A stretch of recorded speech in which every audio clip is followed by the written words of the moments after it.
রাসূল যেন বলছে, উম্মত আমি তোকে জান্নাতের পথ দেখাইতে চাইছিলাম, কিন্তু এত কিছু করার পরেও কোনোভাবেই যেহেতু গুরুত্ব দিলা না, এই জন্য রমজানের লাস্ট টাইমে জিবরাইল ফেরেশতা আয়েশা নবীজির কাছে বলছে, ইয়া রাসূলুল্লাহ, এত সুযোগ সুবিধা সম্বলিত, এত ফজিলত, এত বৈশিষ্ট্য, এত মর্যাদা, এত কিছু শুনবার পাওয়ার পরেও যেই নাফরমান রমজান মাসে জাহান্নাম থেকে মুক্তি নিল না, গুনাহ ছাড়লো না, জাহান্নামের থেকে বাঁচলো না, জান্নাতের আমল করলো না, তার উপরে আল্লাহর লানত, তার উপরে আমি জিবরাইল সহ কোটি কোটি ফেরেশতার লানত।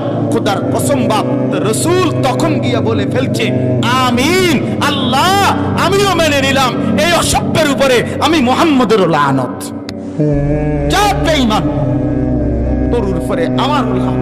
আমি জীবনে কোনোদিন আমি রাসূল অভিশাপ দিলাম না রে, আজ আমি না দিয়া পারলাম।